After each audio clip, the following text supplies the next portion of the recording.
Je vous propose maintenant d'évoquer pourquoi on peut trouver insupportable que son enfant épouse quelqu'un de différent. Pour en parler, je reçois Louisa et Claude. Bonsoir. Bonsoir. Merci d'être avec nous. Vous êtes mariés depuis 21 ans. Vous avez un fils de 15 ans qui s'appelle Jordan. Oui, tout à fait, qui est dans le public. Il est où, Jordan? Là. Ah, bonjour Jordan. Bonjour. Louisa, vous êtes française d'origine kabyle. Oui. Vous étiez très attachée à votre famille et pourtant vous l'avez quittée lorsque vous aviez 18 ans. Pour quelle raison? Je l'ai quitté pour pouvoir assumer, en fait, être autonome en tant que femme, choisir ma vie de femme et ne pas vivre ce qu'a vécu ma sœur aînée, c'est-à-dire d'être mariée par mon père, le choix de mon père. Ouais. Vous vouliez épouser quelqu'un que vous aviez choisi? Absolument, quelqu'un que j'aime, quelqu'un que j'ai choisi moi, et qui n'est pas forcément quelqu'un de mes origines. Et vous ne pouviez pas le faire entendre à vos parents? Non, parce que j'avais un papa qui était très attaché aux principes et aux traditions. Et donc, c'était pas possible de lui dire écoute, papa, je m'en vais parce que je vais faire ma vie. C'était pas possible. Ça. Donc, vous êtes partie sans rien dire un jour? Je suis partie sans rien dire, oui. Sans rien dire, parce que je voulais pas affronter mes parents. C'est un peu lâche, mais j'avais pas le choix. Et puis... Vous êtes partie loin? Je suis partie loin, oui. J'ai quitté le quartier où j'ai grandi. Sans donner plus jamais aucune nouvelle, non, pendant des années? Non, plus jamais. Je suis partie. Je savais, de toute façon, quand je suis partie, quand j'ai fait ce choix, je savais que je ne pouvais plus revoir ma famille. Donc, c'était très difficile. Oui, puis on va voir tout à l'heure que ça a été vécu douloureusement des deux parties, de toute façon. Tout à fait, absolument, oui. Avant de rencontrer Claude, est-ce que vous pensiez que vous alliez tomber amoureuse d'un Français-Français? Non, pas du tout. Non. Je ne suis pas partie dans l'idée de choisir un Français. Je suis partie pour moi déjà, moi en tant que jeune fille à l'époque, hein. Et puis pour assumer mes choix professionnels et sentimentaux, bien entendu. Mais je ne suis pas partie parce que je voulais me marier avec un Français. Non, il se trouve que le destin a fait que j'ai rencontré Claude et qu'il est français. Mais qu'est-ce que ça aurait pu signifier pour votre père, notamment, que vous épousiez un Français? Je savais de toute façon, quand j'ai rencontré Claude et que je suis tombée amoureuse de Claude, je savais que, entre guillemets, mon cas s'aggravait. Puisque je partais sans rien leur dire. Ensuite, je rencontrais un homme que j'aime, en l'occurrence Claude, qui est devenu mon époux. C'est un Français, il est non musulman, c'est pas un Algérien, donc c'est dramatique. Donc je sais que j'aggrave mon cas, là. Mais c'est mon choix. Donc j'assume en fait mon départ.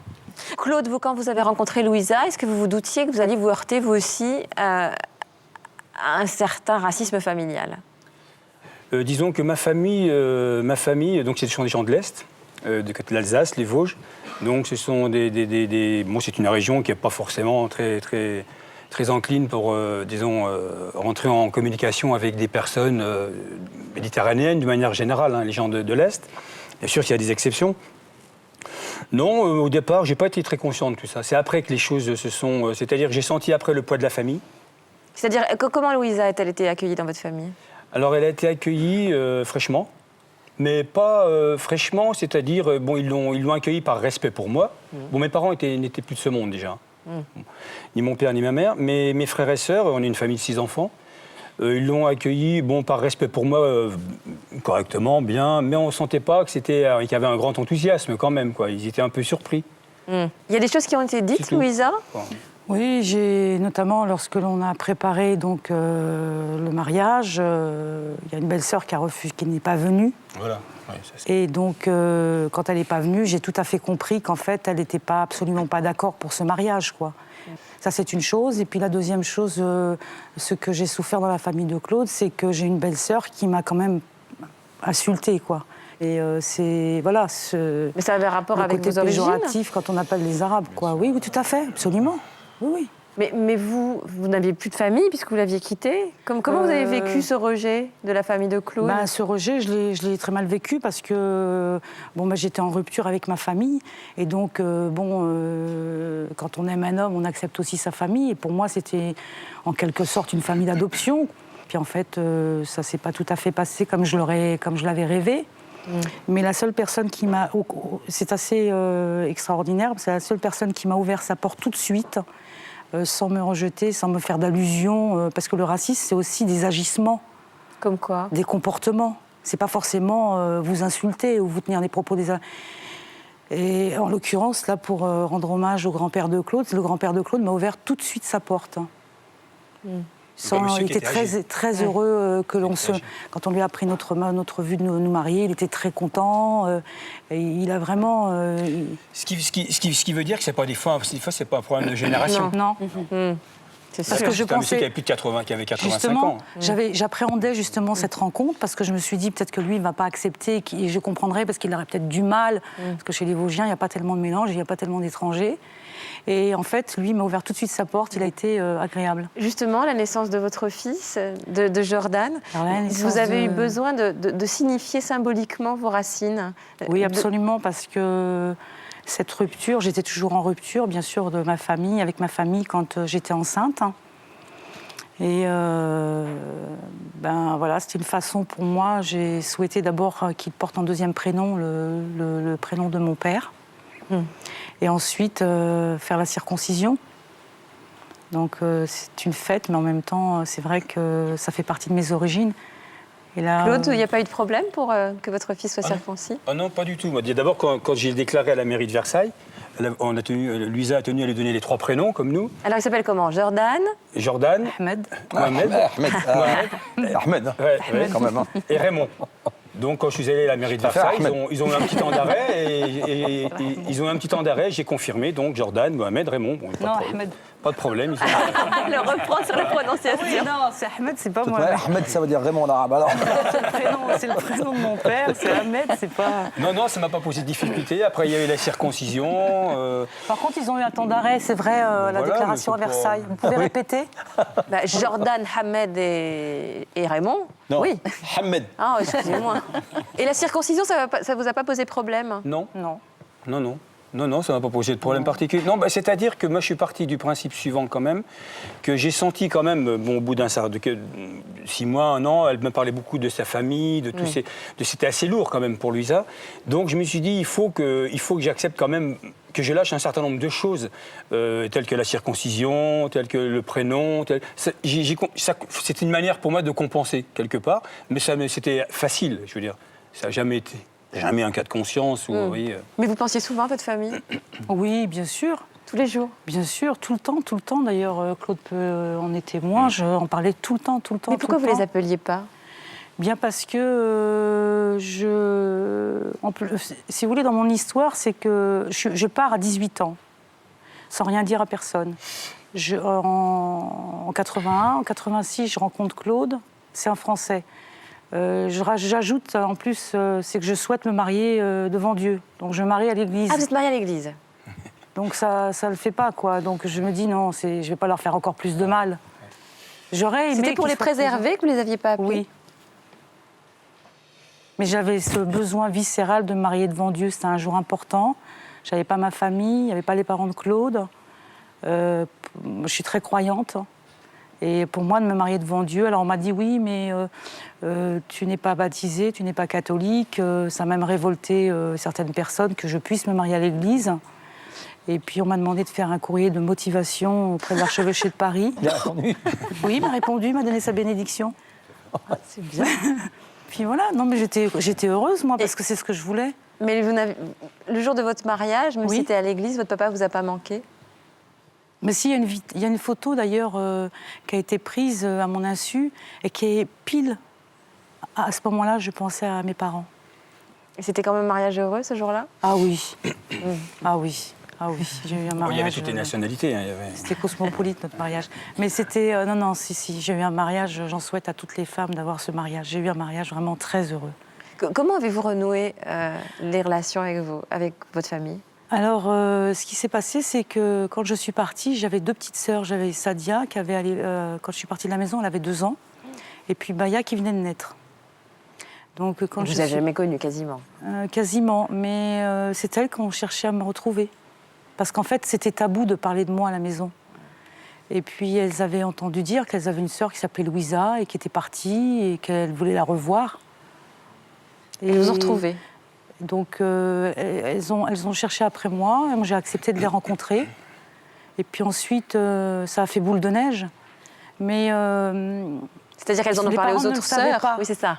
Je ne le savais pas, parce qu'après, quand ils sont rentrés à la maison, on a vu Louisa, oui, elle est mariée, elle est heureuse. Alors, il y a d'autres qui ont dit, ah, bah, moi aussi, j'aimerais la voir, où est-ce qu'on peut la voir Et donc, vous Voilà. avez commencé à vous voir en cachette, des Voilà, parents. on s'est vus en cachette. Et après, on a mis maman dans la confidence.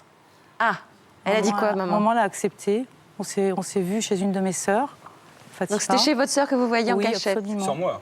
Ouais, Toujours sans moi pour l'instant. ouais. Toujours sans Claude. Ça a duré combien de temps, ça? Oh, sans un Claude petit moment quand même, 1 an au moins quand même. Et après, Claude est arrivé. Vous avez Non, rencontré vos, pas du tout. vos belles-sœurs. Après, non, pas du tout. C'est après, en fait, le temps a passé. Et donc, ce qui me rendait malade, c'est que moi, je voulais voir papa, quoi. Parce que papa, papa pour moi, c'était très important. Et votre papa a vu votre fils, Jordan? Oui, bien sûr, bien sûr. Alors Alors, attendez. mais tout est marqué, elle a tout marqué ici. Bah, justement, on voit moi, j'ai ça- pas de fiche, moi, c'est spontané, là, ça y va, j'accroche, On moi. voit Sadia, Attendez. justement, celle qui avait 2 ans quand je suis partie de la maison, qui est à gauche de la gauche, photo. Et ma sœur aînée, Yamina, au milieu. Et donc, le temps a passé, et puis papa me manquait. Et bon, il faisait des hospitalisations assez fréquentes. Donc, moi, je venais en cachette, je venais en fait à l'hôpital, mais il ne me voyait pas. Mais j'étais là. Et puis un jour, bon, il savait, j'ai un frère, mon frère qui a 40 ans, là, il parlait de moi souvent à la maison, il essayait de dire à papa, écoute, reviens sur ta décision, j'ai été chez Louisa, elle est bien mariée, ne t'inquiète pas, essaye de passer dessus, quoi, laisse-la revenir, accepte de la revoir. Et lui, il était très en colère, il disait non, jamais. Et Donc là, c'était un garçon qui faisait cette démarche-là, qui conseillait à son père, quand même. Il voulait pas. Enfin, le temps avait passé aussi. Voilà. C'était passé 25 ans. Hein. Ouais. Et puis, un jour, il est hospitalisé. Et donc, il appelle son fils, là, mon frère, et lui dit, écoute, je sais que tu vois Louisa, est-ce que tu peux l'appeler pour lui dire qu'elle vienne me voir à l'hôpital?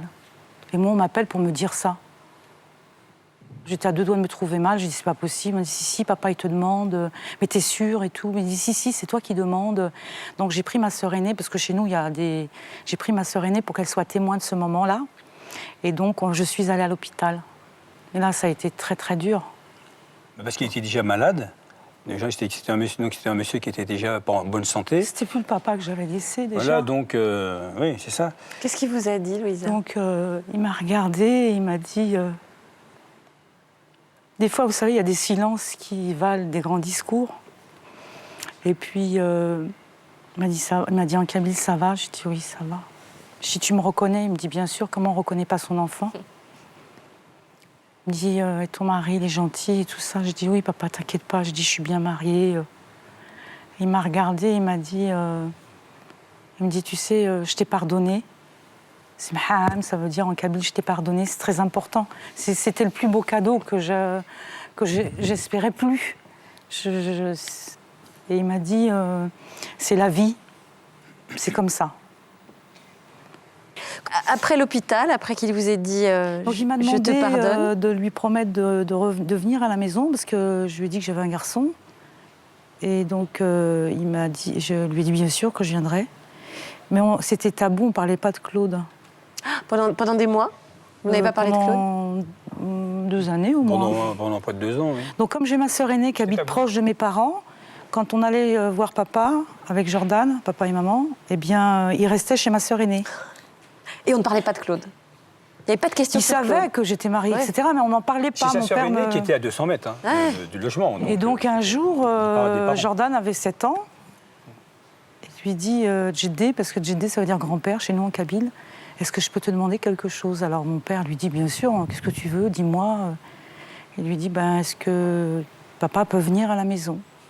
Et là, il a appelé mon frère et un de ses gendres qui était à la maison et qui lui a dit, va chercher. Il est où ton père?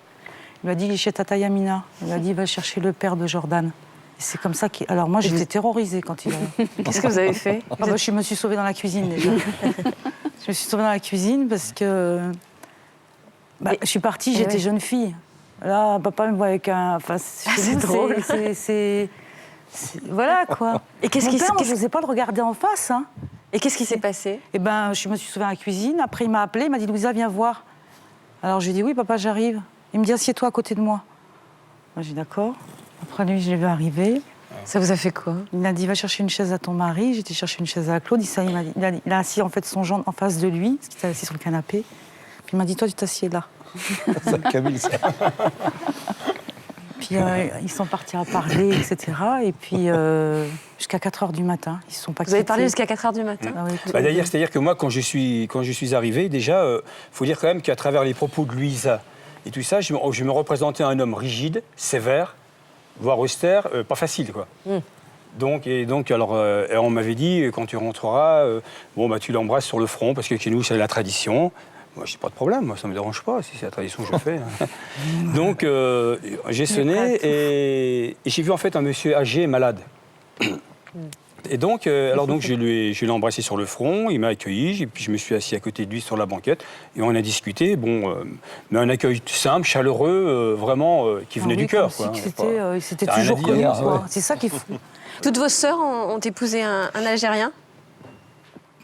Un Algérien ou un Français d'origine algérienne? Non, un Algérien. Et de préférence un Kabyle. Ah oui, Ouais, voilà, oui. c'est ça. c'est ça aussi. Raciste, ouais. Ouais. Raciste. C'est ça. Je suis pas raciste, mais voilà. Non, Mais C'est Camille, c'est Kabyle. Hein, c'est pas... non, c'est pas pareil. Mais de toute manière, Mais- jamais dans cette famille, que ce soit vis-à-vis des parents, vis-à-vis des frères et sœurs, je peux le dire vraiment, sincèrement, jamais il y a eu un soupçon de racisme. Ah non, ils ont Je jamais, pense que c'était non. peut-être plus le poids culturel, peut-être. Claude n'a jamais été agressé ou insulté dans ma famille. Il n'a Toujours jamais été accueilli toujours, merveilleusement et comparé, sans non. arrière-pensée, quoi. Ça se sentait.